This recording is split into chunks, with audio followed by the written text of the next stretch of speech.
Hey guys, today I'm going to be talking about the thing that you guys have wanted to hear about the most. I've had so many comments in the section down below asking to hear about this situation. So for those of you that don't know, I was dating a guy named Andrew for about 3 years. It was going really well. I've really got on with him. Like, we had a connection, the so-called spark that you guys love to ask me if I had. Yes, I did have the spark.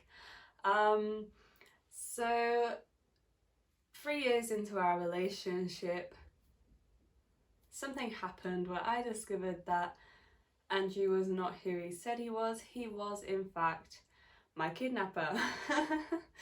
So a lot of you get confused by this. When I was 9 years old, I was, in fact, kidnapped.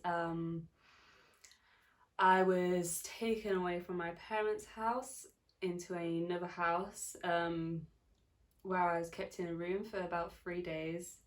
I did not leave the room. I was just kept in there, and obviously when you go through something like that, you kind of block everything out. You forget what actually happened to you to sort of protect yourself, like a survival mode. So obviously as I grew up, I didn't really remember what this guy looked like. He didn't, in my mind, his face is just not there. Obviously with the situation going on now, it all came back to me. So I have had a lot of trouble trying to work through that. But the thing that you guys love to ask me questions about, and what I will be answering questions on in this video today, is about how I found out and the sort of behind the scenes, what was going on with him and my mum, my dad, and his thoughts and everything, what he has told me about the situation, and my sister, Amelia. So I do have a couple of questions that I'm going to get started with. First question, guys. When did you first notice things were off with Andrew? So I first noticed, honestly, about a year into the relationship, so I didn't really think anything was wrong. Like, I didn't get bad vibes from him. I wouldn't say that he was a creepy person. He wasn't dodgy at all. Now looking back, there were probably things constantly along the way that were always off, but I just never clicked. I just was so happy in my relationship at the time. I was blind with love, if that's what you want to call it. So yeah, I just didn't see it, but there were just little things where he'd mentioned something about when I was younger, and I was like, oh, did you know me when I was younger? Do you know, things like he would say what I looked like, or like, or how my hair was actually ginger when I was younger. He said something about that, and I was like, oh, how did you know about that? But he would be able to cover it up and just say like, oh, you told me about that, or oh, I've seen photos of you when you were younger, and things like that. But I guess the heckler thing is not the biggest thing. It's not the biggest red flag or anything, but there were more like things that people wouldn't have known that he was saying about my personality when I was younger. And those are the kind of things that someone who didn't know you when you were younger shouldn't know about you, you know? Like, he shouldn't know like the weird traits that I had. Like, I used to always cry anytime the TV went fuzzy. So it scared me to death. I thought the whole TV was going to blow up and I would have a whole meltdown. And he was talking about that, and I don't remember saying anything, but obviously you never know. In a relationship, you want to trust your partner. You do trust your partner. So I trusted him anytime he said that I had told him those things, even if I didn't remember it. Second question. How did you discover your mum knew?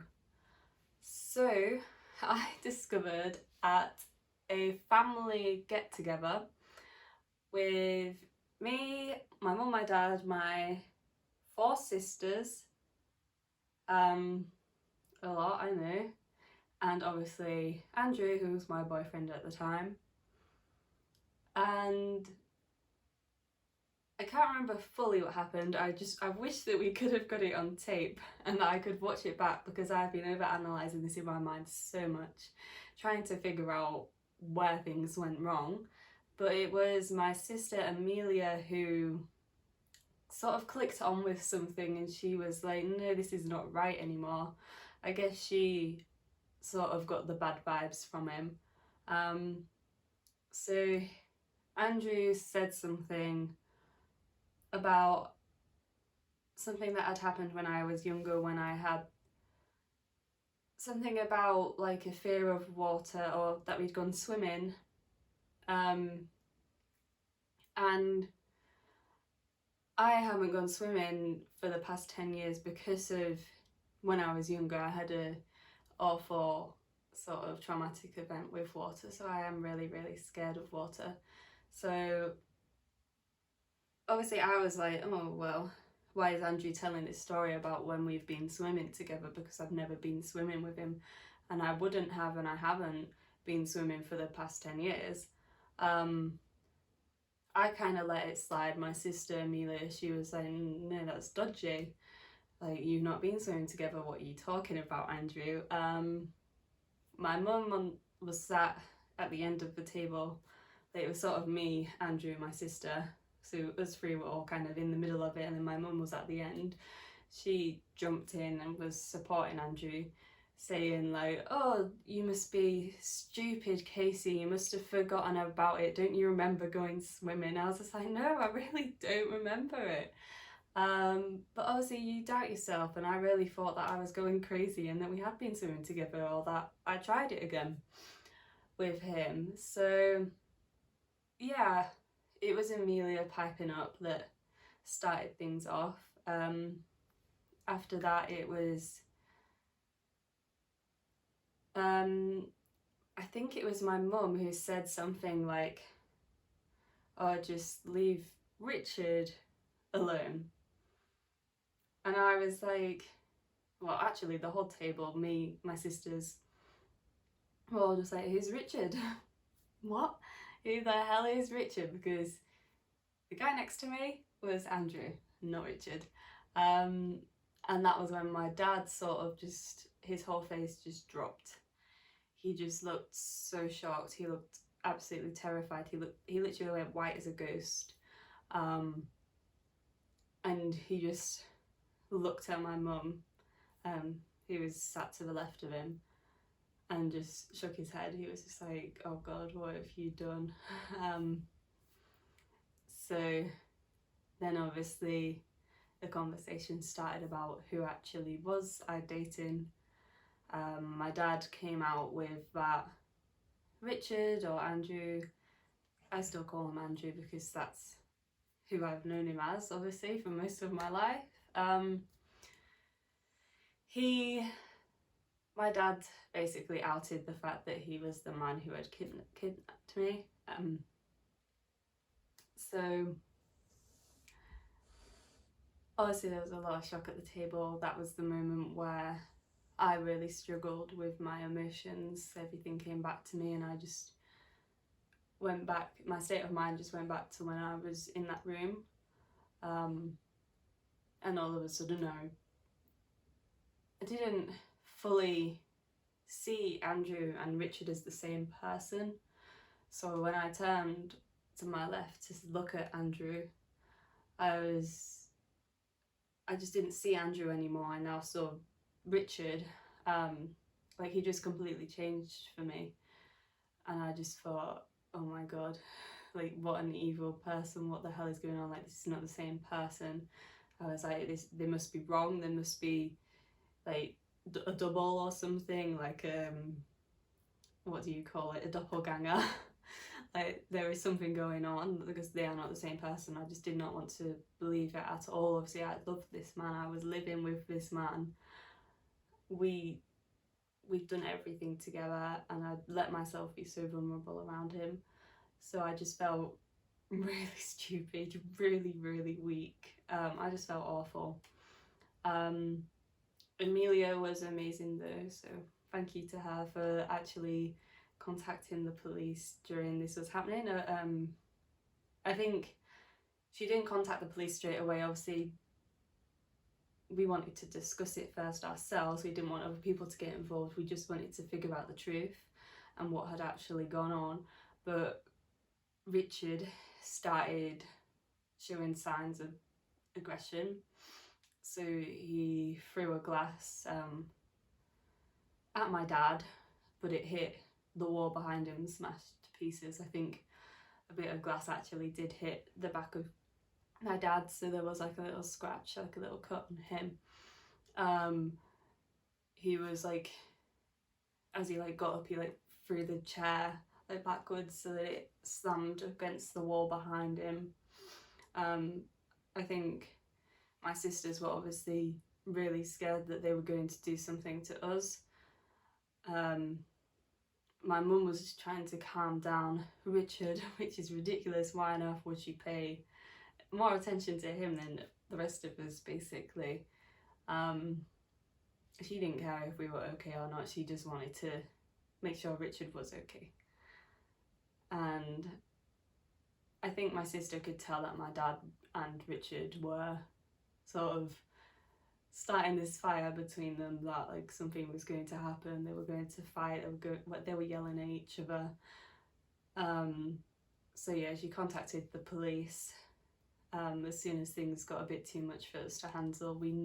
I think we all realised we weren't getting anywhere with this. The whole house would have burnt down if we carried on, if the police didn't come. So yeah, they came, they arrested both Richard and my mum. And obviously they left the rest of us for then, just to calm down, and didn't interview us until the day after. So that we were like, I guess, just so that we could calm down, so that my mind was clear, so that everyone, you know, I didn't want to see him. I didn't want to see my mum even, because I was shocked. I was ashamed to even be a part of it. I think if I had gone in for questions straight away, I would have just been a mess. So yeah, let's just go on to the next question. Did anyone go to prison?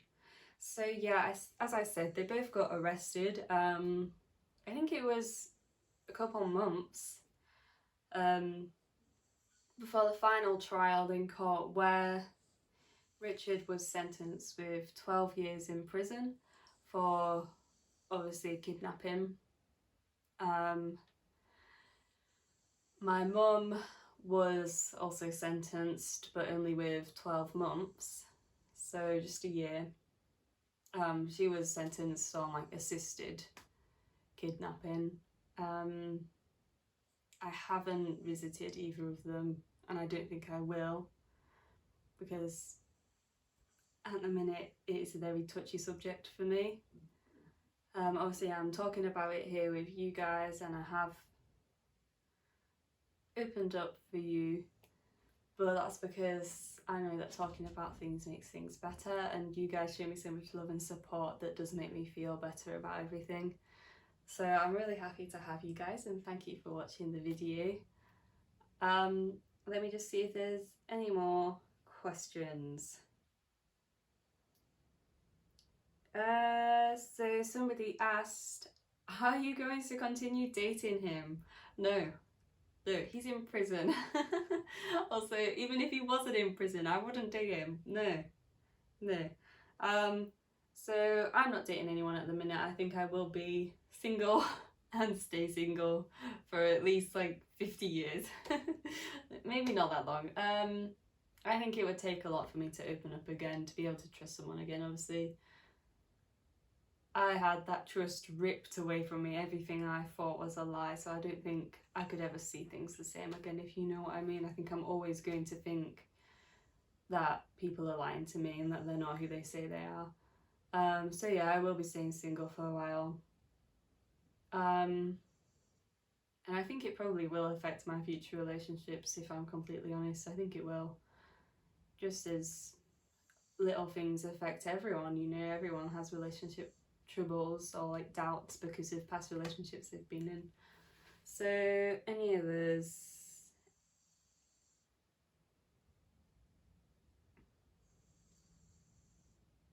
Okay, so somebody's asked why my mum knew Richard beforehand, basically. So yeah, my mum, she never really revealed the truth, which is another thing that bothers me a little bit about the whole situation. So she said that she first met Richard through like asking for babysitters for me and my sisters, and that Richard had looked after us all a couple times. None of my sisters can ever remember Richard looking after us, so that's a bit confusing. But I think I don't want to spread or like make things up, so I'm just saying this is a speculation, but I do think that my mum has feelings for Richard and that she did it out of her own feelings for him. But she let him get away with whatever he wanted. I do think that she struggles a bit with letting other people control her, you know. So I don't want to say that it's her fault. I feel like Richard has manipulated her as well. So I think me and my mum have both been victims to Richard. Obviously, my mum hasn't been as affected by me as me, and she sort of let him do that. But still, I don't know if I'm just finding excuses. Let me know down in the comments if you think I should really hate my mum or forgive her and try to find reasons behind her actions. As I said, I'm not gonna visit her at all. I can't deal with it at the minute. So I do think that's it for the questions, but if anyone has anything else they want to know about this situation, let me know down in the comments. There will be an article going up with my story, everything written out for you on Scandal, so take a look at their article there. Take a look at their website and social media posts because it will be posted. This video should be there too, hopefully, so thank you Scandal for giving me this opportunity. If anyone has any questions, make sure to comment on both this YouTube video and Scandal's website. Comment on their videos, give it a thumbs up, and show your love and support for both me and Scandal. Thank you everyone for watching and have a nice day. Bye!